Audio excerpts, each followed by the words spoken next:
যেই ঘরে সূরাতুল বাকারা তেলাওয়াত হয়, কি বললাম? যেই ঘরে সূরাতুল বাকারা তেলাওয়াত হয় ওই ঘর থেকে শয়তান পলায়ন করে। সুবহানাল্লাহ বলতেন না?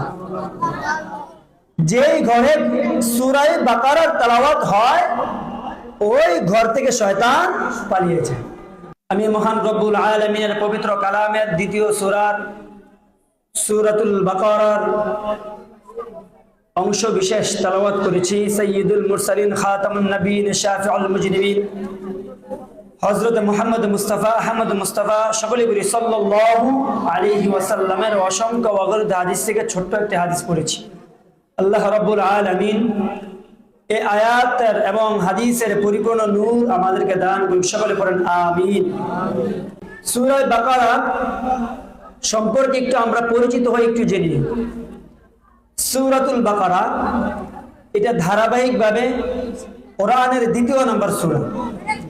এই সূরার মধ্যে আয়াত আছে 286টি। সবাই বলেন কয়টি? 286টি। এই সূরার মধ্যে রুকু আছে 40টি। সবাই বলেন কয়টি? 40টি। এই সূরার শব্দ ওয়ার্ড আছে 6021টি। কয়টি? 6021টি। এই সূরার মধ্যে হরফ অক্ষর আছে 25,500। সুবহানাল্লাহ। এই সূরা অবতীর্ণ হয় মদিনায়।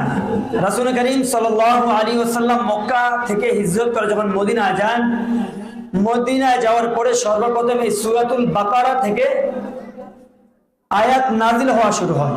এরপরে অংশ বিশেষ স্টেপ বাই স্টেপ নাজিল হয়েছে। এই সূরাতুল বাকারার অনেকগুলো ফজিলত রয়েছে। এর মধ্যে 3টি ফজিলত আমি আপনাদের সম্মুখে বর্ণনা করব। 1 নম্বর ফজিলত হলো হযরত আবু হুরায়রা রাদিয়াল্লাহু তাআলা আনহু হতে বর্ণনা করেন, রাসূল করিম সাল্লাল্লাহু আলাইহি ওয়াসাল্লাম বলেন, যেই ঘরে সূরাতুল বাকারা তেলাওয়াত হয়, কি বললাম? যেই ঘরে সূরাতুল বাকারা তেলাওয়াত হয় ওই ঘর থেকে শয়তান পলায়ন করে। সুবহানাল্লাহ বলতেন না? যেই ঘরে সূরা বাকারার তেলাওয়াত হয় ওই ঘর থেকে শয়তান পালিয়ে যায়। এ হচ্ছে 1 নম্বর। আরেকটা ফজিলত হচ্ছে হযরত আবু হুরায়রা রাদিয়াল্লাহু তাআলা আনহু বর্ণনা করেন, সব কিছুর একটা চূড়া আছে। কি আছে? একটি চূড়া আছে। যেমন এই ফ্যানেলের চূড়া হচ্ছে উপরেরটা, ঠিক না?